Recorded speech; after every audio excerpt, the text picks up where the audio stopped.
오늘 주님 앞에 나오신 성도님들을 환영하고 축복합니다. 오늘 하나님 말씀은 신명기 15장 12절부터 18절 말씀으로써 저희가 이 노비 제도와 그리고 속량에서 배워야 할 것을 같이 나누도록 하겠습니다. 신명기 15장 12절부터 18절 말씀입니다.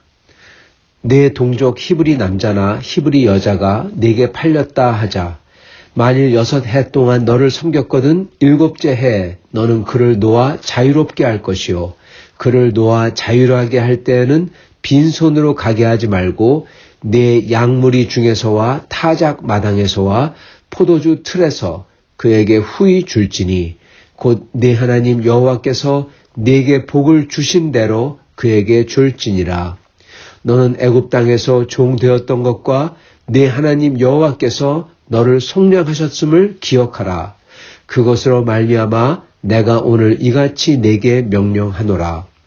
종이 만일 너와 내 집을 사랑함으로 너와 동거하기를 좋게 여겨 내게 향하여 내가 주인을 떠나지 아니하겠노라 하거든 송곳을 가져다가 그의 귀에 문을 대고 뚫고 그리하면 그가 영원히 내 종이 되리라. 내 여종에게도 그같이 할지니라. 그가 6해 동안에 품꾼의 삭을 배나 받을 만큼 너를 섬겼은즉 너는 그를 놓아 자유하게 하기를 어렵게 여기지 말라. 그리하면 네 하나님 여호와께서 내 범사에 내게 복을 주시리라. 아멘. 네, 오늘 말씀은 이 노비 제도, 이스라엘의 노비 제도와 그리고 그 노비를 속량하는 제도, 이것을 보며 저희가 하나님 말씀에서 저희 지금 오늘 현재를 사는 우리가 배워야 할 것을 같이 나누고자 합니다. 자, 먼저 보면은 이 히브리 사람을 팔렸을 때 그 사람을 6년 동안 섬긴 다음에 7년째는 그를 자유케 하라, 그렇게 명하십니다. 원래 히브리 사람이 이 히브리 사람을 노비로 삼을 수가 없었습니다. 왜냐하면 모든 히브리 사람들은 다 자기의 땅이 있었어요. 그렇기 때문에 각 지파에게 나눠준 땅이 있었기 때문에 그것을 가지고 경작하면 됐습니다. 그래서 노예로 들어갈 만한 일이나 사람이 없었던 겁니다. 그런데 노비가 생겼던 겁니다. 이게 뭐냐면 결국 가서는 사람들이 그 땅을 제대로 관리하지 못하거나 또는 흉작이 오거나 또는 가뭄이 오거나 이랬을 때 그 땅을 팔거나 또는 더 이상 땅을 팔아서 팔 게 없을 때는 자기 자신을 팔았던 것입니다. 이방인들은 전쟁하고 난 다음에 사로잡은 포로나 그런 사람들을 이제 전쟁 노예로 돌리기도 했죠.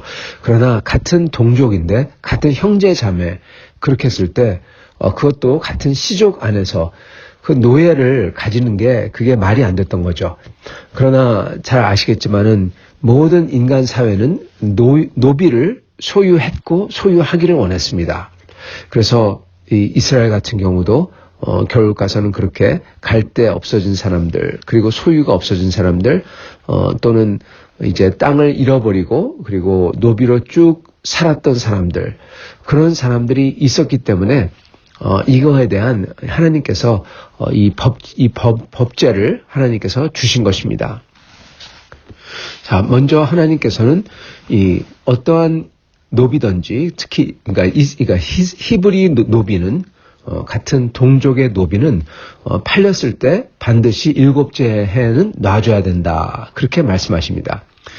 그리고 그렇지 않은 경우 그 사람이 만약에 계속 노비로 남고 싶다, 그런 경우는 또한 이렇게 하라 하면서 귀를 송곳으로 뚫어서 그가 이제 노비됨을 표시하라, 그렇게 하는 거죠.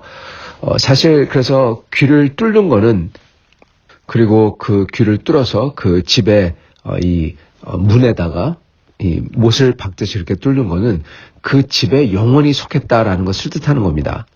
그래서 그렇게 그 노비가 이 집에 있을 수 있는 그걸 원하는 사람을 위한 그러한 법도 하나님께서 허락을 하십니다. 어떻게 노비로서 계속 남기를 원할 수가 있을까 생각할 수 있지만 사실 이 땅이 없거나 또는 땅이 있다고 하더라도 여태까지 노비로 살은 사람들은 다른 데 가서 살 방법이 없는 겁니다. 그리고 계속 도시 생활을 했다. 예를 들어서 그런 사람이 갑자기 땅을 받아서 어디 가서 농사를 짓는다. 이것도 거진 불가능한 거죠. 그래서 그런 사람들은 그렇게 계속 노비로서 어떻게 보면은 그 집에 이 고용이 되어서 고용인으로서 쭉 살기를 원했던 것입니다. 그런 사람들이 있었던 것입니다. 그래서 그런 사람들을 위한 이러한 이 방편도 하나님께서 허락을 해주시는 겁니다. 자, 그래서 그 두 가지 케이스, 보통 사람들은 이 반드시 7년에 자유케 해야 되고, 그리고 원하는 사람들은 남아있을 수 있는 제도를 허락을 하십니다. 자, 그런데 자유하게 하는 사람에 대해서는 하나님께서 강조하시는 게 있는데, 그게 뭐냐면 15절과 18절인데, 13절과 18절인데, 13절에 보면은 자유하게 할 때는 빈손으로 가게 하지 말고 양무리 중에서 타작마당에서 포도주 틀에서 그에게 후히 주라. 여호와께서 너에게 복을 주신 대로 줘라. 그렇게 말씀합니다. 그러면서 18절에 그가 6해 동안에 품꾼의 삭을 배나 받을 만큼 너를 섬겼은즉 너는 그를 놓아 자유하게 하기를 어렵게 여기지 말라. 네, 아까워하지 말라는 겁니다. 네가 그의 이 섬김을 통해서 서비스를 통해서 받을 만큼 받았다. 그렇게 말씀하시는 거죠. 그래서 절대로 아까워하지 말고, 그리고 그를 자유케 할 때는 그에게 아주 후히, 아주 양 중에서, 즉 양도 딸려서 보내고, 그리고 포도즙 틀에서, 그리고 이 타작 마당에서 곡식과 이 포도주와 그리고 양도 이렇게 딸려서 주라는 겁니다. 그래서 그냥 이 자유하게 되면은 바로 또 노예로 전락할 수가 있으니까, 어디 가서 뭘 할 수가 없으니까 그렇게 새롭게 시작을 할 수 있도록 해줘라라는 것이죠. 그런데 여기서 하나님께서 그렇게 노비를 7년에 자유케 하라 하셨는데, 자유케 하라와 그리고 그렇게 노비에게 후하게 대해주라 그렇게 하신 이유가 중요합니다. 왜 그러셨냐? 그게 15절에서 말씀하세요. 너는 애굽 땅에서 종 되었던 것과 네 하나님 여호와께서 너를 속량하셨음을 기억하라. 그것으로 말미암아, 그것 때문에죠. 내가 오늘 이같이 네게 명령하노라. 그렇게 말씀하십니다. 그 이유를 말씀해 주세요. 그 두 개입니다. 첫째는 애굽 땅에서 너도 종이었다. 그리고 두 번째는 하나님께서 그 종들인 너를 속량했다. 그것 때문에 너도 이렇게 하라는 겁니다. 자, 첫 번째 이유는 너도 애굽 땅에서 종 되었었다. 즉 인지상정이라는 것입니다. 인지상정. 여러분, 우리가 살 때 인지상정을 항상 기억해야 됩니다.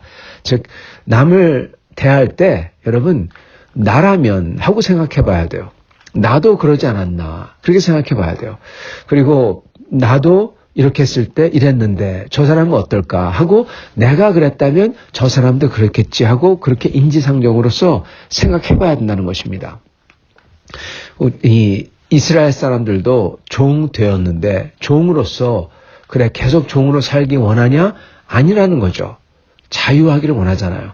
그렇기 때문에 너도 애굽 땅에서 종 되었던 것을 기억해라. 예, 그것 때문에 하나님이 너부러 이 사람들을 풀어주라고 하신다. 즉 너도 종 되었던 몸으로서 그게 얼마나 나쁘고 이 악한지 기억하고 그 사람들을 풀어줘라. 7년에 그렇게 말씀하시는 거죠. 그리고 두 번째 이유는 여호와께서 너를 속량하셨음을 기억하라. 이렇게 말씀하십니다. 여러분, 이게 적어도 두 가지 의미를 내포하고 있다고 저는 보는데, 첫 번째는 여호와께서 너를 속량하셨음을 기억하라. 여호와께서 속량했다. 하나님이 풀어줬다는 겁니다. 속량, 값을 지불하고 그걸 사온 다음에 그 사람을 풀어주는 겁니다. 왜 속량하셨을까? 성도 여러분, 하나님은 이 자유를 좋아하십니다. 네. 말씀이 너희를 자유케 하리니. 그렇게 예수님 말씀하셨어요. 너희가 진리를 알지니 진리가 너희를 자유케 하리라. 여러분, 진리는 곧 말씀입니다. 여러분, 말씀은 누구십니까? 말씀은 하나님이세요. 말씀이 태초에 계시냐, 말씀이 인간이 되어 육신을 입으심에. 그죠? 여러분, 그렇기 때문에 하나님은 자유입니다. 하나님은 자유케 하세요. 하나님을 알면 그 진리가 우리를 자유케 하고요.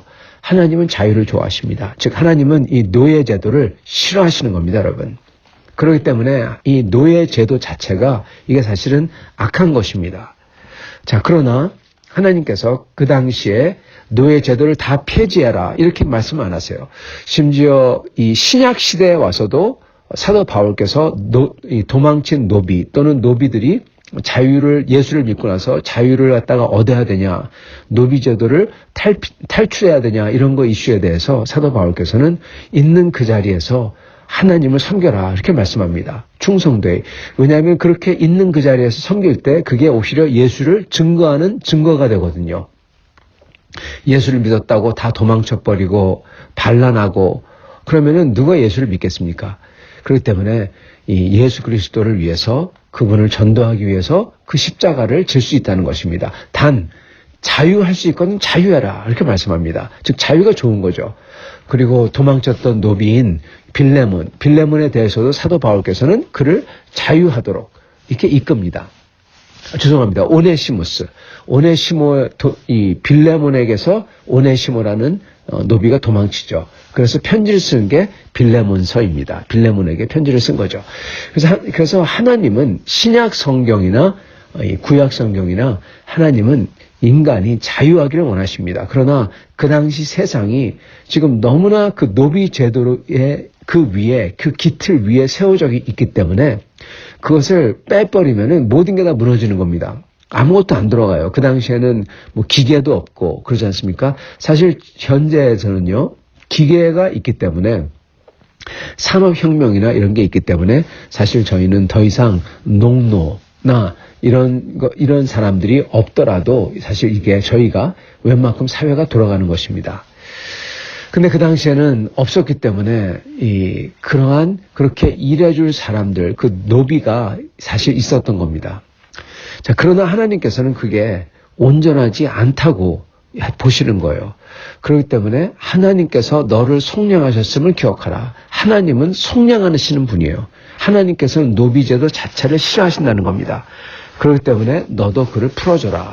자, 그런 뜻이 숨어 있고요. 두 번째 뜻은 네가 여호와의 은혜를 입었다. 속량받는 은혜를 입었다는 거예요. 은혜를 입은 사람은 어떻게 해야 됩니까?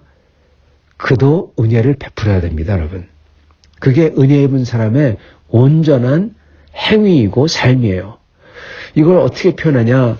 정말 누구에게 은혜를 입어서 고맙잖아요. 감사하잖아요. 그러면은 그 고마움을, 그 은혜를 갚으려고 그는 뭔가를 한다는 겁니다. 여러분, 딱 그게 정상적인 사람이고 하나님의 영을 가진 존재예요. 은혜를 입으면 은혜를 또 베풀어야 되는 것입니다. 감사하기 때문에 그걸 하는 거죠. 하나님이 너를 속량해 줬으니까 너는 뭐를 해야 된다?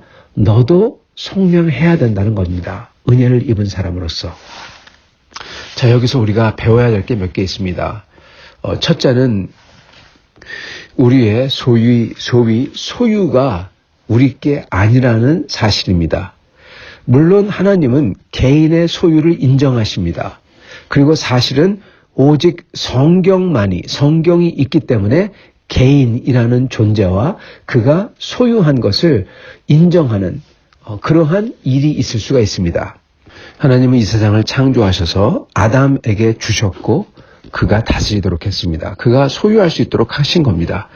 자, 그러나 아담에게 주신 것은 그가 소유하는 것보다는 그가 맡아서 관리하는 청지기의 개념입니다. 여기 나오는 노비도 똑같습니다. 그에게 노비를 샀다 하더라도 그는 7년째에는 자유하게 해야 되는, 즉 그를 일시적으로 맡은 청지기에 불과하다는 겁니다. 이거는 노비뿐만 아니라 모든 것에서 그렇습니다. 우리는 물론 우리가 살 때까지, 즉 죽을 때까지 우리 하나님께서 우리에게 맡기신 것들이 있어요. 그걸 우리가 소유했다 그렇게 말합니다. 그럼에도 불구하고 그 자체가 그것들을 우리가 죽으면서 가져갈 수가 없어요. 다 놔야 돼요. 그러므로 우리가 소유했다는 것들도 전부 다 청지기로서 잠시 맡은 것입니다. 그래서 우리는 모든 것을 그 당시 노비도 그렇고 그리고 이 소유도 그렇고 잠시 맡은 것이라는 것을 우리는 항상 기억해야 되는 것입니다. 특히 나와 같은 사람, 그것도 형제 자매의 경우에는 결코 우리는 어떠한 사람이 그 사람을 소유할 수가 없다는 겁니다. 하나님 것이라는 거예요. 오직 하나님 것이니 내가 가진 것도 하나님 것, 특히 다른 사람은 또 두말할 나위 없이 그는 하나님 것이라는 거예요. 그렇기 때문에 나는 이것을 하나님께서 일시적으로 내가 이 땅에 사는 동안 허락하신 것임을 깨닫고 그거에 맞게끔 청지기로서 살아야 되는 것입니다. 그러므로 그러한 사람을 풀어줄 때 아깝게 생각하면 안 된다는 거예요. 마치 내 것처럼, 마치 내가 붙들고 함께 죽을 것처럼. 여러분, 그랬던 사람들이 있습니다. 누굽니까? 중국이나 한국에서 여러분 행했던 순장입니다. 순장. 자기가 죽을 때 자기 아내도 자기 노비도 다 같이 죽여서 같이 묻어버려요. 여러분, 그거 어떻습니까? 악한 겁니다. 사악한 겁니다, 여러분. 다른 사람의 목숨을 뺏어가지고 같이 묻어버려요. 자기가 가지고 가겠다는 심보입니다. 아주 못된 심보죠. 마치 자기가 그들의 영혼을 소유한 것처럼. 여러분, 이게 자기 자신을 신으로 만든 거예요. 자기가 신이에요. 그 노비나 자기의 그렇게 속한 사람들은 영혼도 자기 거다. 여러분, 그거 우상입니다. 자기 자신을 우상으로 만든 거죠. 그래서 우상 숭배가 여러분 사실 악한 겁니다. 왜냐하면 참된 하나님을 섬기지 않고 자기를 신으로 만들고 자기가 최고로 만들고 자기 멋대로 하다가 그러기 때문에 악한 게 나올 수밖에 없는 겁니다. 그래서 우리는 이런 우상 숭배를 하지 않기 위해서 여러분, 우리가 가진 소유한 것, 우리가 노비는 두말할 나위 없이, 그쵸? 그 모든 소유한 것이 내게 한시적으로 주어진 것이라는 것을 깨달아야 돼요. 내가 그것을 소유했다. 그거는 하나님만이 소유하는 거예요. 근데 그렇게 생각하는 순간 나를 신으로 만드는 겁니다. 우상으로 만드는 거예요. 그래서 우리는 항상 내게 주어진, 한시적으로 주어진, 맡겨진 것, 이 생각을 가지고 살아야 된다는 겁니다, 여러분. 그게 첫 번째 저희가 배워야 될 것입니다. 그리고 이거는 돈도 마찬가지입니다. 바로 오늘 말씀 전에 나왔던 말씀이 바로 빚의 면제입니다. 면제해줘라. 7년 되면 면제해줘라. 노비도 마찬가지로 7년 되면 풀어줘라. 왜 그렇습니까? 노비든 돈이든 물질이든 다 원래 네게 아니다라는 겁니다, 여러분. 그 뜻이에요. 돈도 하나님께서 한시적으로 맡겨서 하나님의 일을 하고 네가 먹고 살 수 있도록 해줬다. 뭐 그거예요, 여러분. 그렇기 때문에 돈이나 물질이나 빌려준 다음에 그것을 여러분 7년째 되는 해, 즉 그가 갚지 못하는 거예요. 7년이나 됐다는 거는. 그죠? 1, 2년 되면은 금방 갚을 거 아니에요. 은혜 받았다면. 근데 7년째도 못 갚는다. 근데 궁핍해서 빌렸다. 이거는 무슨 투자가 아니라 여러분 궁핍해서 빌리는 거죠. 그랬는데 7년이 지나서 못 갚는다? 그거는 그가 앞으로 계속 갚기가 어려운 사람이란 겁니다. 그랬을 때 우리는 그것을 다 면제해 주라는 거예요. 즉, 이 돈은 하나님께서 우리에게 맡기신 거라는 거예요. 뭐를 위해서? 이러한 사역을 위해서. 하나님의 은혜를 나눠주고 생명을 살리는 일을 위해서 우리에게 맡기신 거라는 겁니다. 그러므로 우리는 그것을 쓰고 빌려주고 그런 다음에 면제해 주는 거예요. 그래서 정말 어려운 사람들이 있을 때 그때 저희가 어제도 말씀드렸지만은 저희가 그냥 줘도 너무 힘들지 않을 정도, 그 정도로 갖다가 저희가 주고 그리고 그것을 저희가 하나님의 사역을 한 것으로 생각하고 그냥 어떻게 보면은 포기할 수 있어야 되는 것입니다. 그래서 그 이상은 빌려주면 안 되고요. 왜냐하면 자기가 감당할 수 없는 거잖아요. 내가 빌려준 다음에 감당할 수가 없잖아요. 그러면 그는 하지 못하는 겁니다. 그래도 돈이 필요하다 그런 분에게는 은혜에 가서 빌리라고 해야 돼요. 그래서 첫 번째는 우리의 모든 소유가 우리에게 한시적으로 맡겨진 것이라는 것을 깨달아야 되고, 두 번째 제가 깨달아야 되는 것은 나도 저렇게 노예가 될 수 있다. 즉 인지상정, 즉 죄인, 나도 죄인이고 저도 죄인이다. 이것입니다. 15절에 너는 애굽 땅에서 종되었던 것과, 이거를 기억하라고 하시죠. 너도 애굽 땅에서 종되었다는 것은 나도 노예가 될 수가 있다. 나도 옛날에 노예였었고 우리가 예수를 믿지 않을 때 우리는 죄의 노예였습니다. 예수 그리스도를 믿고 나서 우리는 자유하게 되었습니다.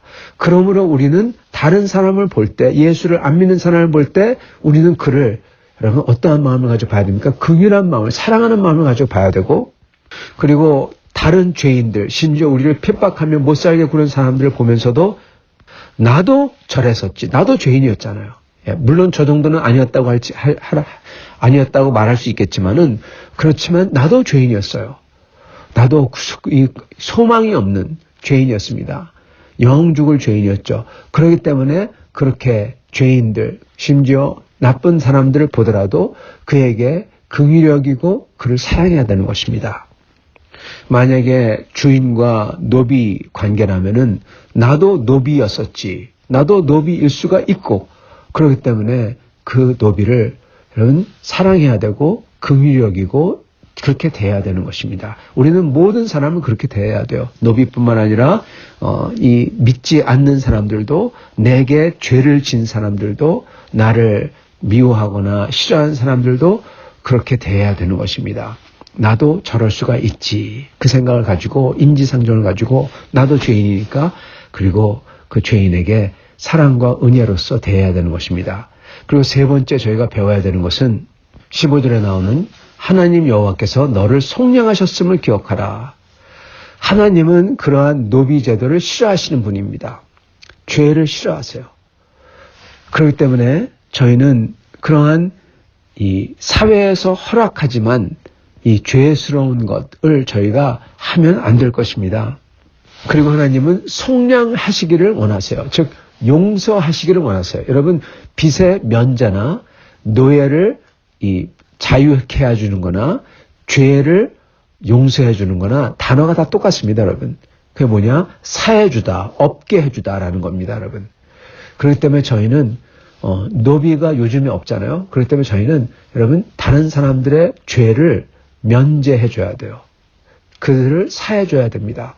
하나님께서 우리의 죄를 사해 주고 속량해 주고 그랬던 것처럼 우리도 다른 사람의 죄를 사해 주고 속량해 줘야 되는 것입니다.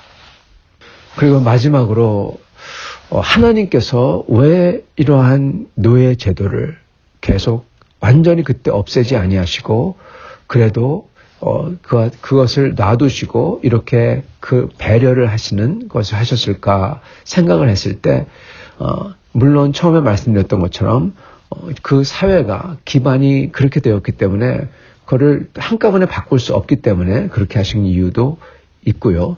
그렇지만 어떻게 보면은 하나님께서 그러한 것을 계속 놔두심으로 인해서 천국 갈 사람들에게, 믿는 사람들에게 리마인드를 하시길 원하셨던 것 같습니다.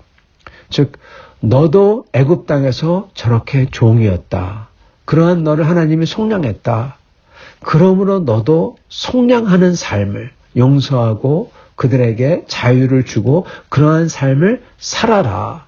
그러한 살아야 되는 것과 우리가 어땠던 것과 원래 우리가 어떠했던 것과 그리고 우리가 어떻게 살아야 되는 것과 그것을 알려주기 위해서 계속 알려주기 위해서 이것을 허락하시지 않았나 그런 생각도 든다는 것입니다. 사랑하는 성도 여러분, 우리는 우리 삶 속에 우리 주변에 많은 죄와 어려움과 그리고 잘못함, 다른 사람이 잘못하고 나도 잘못하고 그런 게 있습니다. 그런 걸 보면서 저희가 알아야 하는 것은 이 세상이 죄로 가득 찼지만 나도 죄인이다. 나도 죄인이었고 나도 지금도 예수 그리스도 안에서 새롭게 됐지만 그렇지만 아직도 죄가 내 속에 있는 죄인이다. 용서받은 죄인이죠. 그것을 항상 기억해야 된다는 것입니다. 그러한 나를 하나님이 은혜를 주셨고 그리고 용서를 해주셨고 죄를 사해 주셨고 천국의 소망을 주셨다. 그것을 항상 기억해야 된다는 것입니다. 그랬을 때 저희는 다른 사람들을 대할 때 은혜로 대하고 용서로 대하고 소망으로서 소망을 알려주는 거죠. 그렇게 대한다는 것입니다. 하나님은 저희가 그렇게 살길 원하세요. 이 세상은 그때는 노비로서 노비 제도가 있었던 세상이고 현재는 죄로 가득한 세상입니다. 그때나 지금이나 모습만 다르지 죄로 가득한 세상입니다. 이러한 세상 속에서 저희가 항상 이 하나님의 우리의 죄인됨과 그럼에도 불구하고 이러한 우리를 자유케 해주신 속량해 주신 그 하나님의 은혜를 기억하고 우리도 은혜를 주는 사람으로서 살아야 될 것입니다.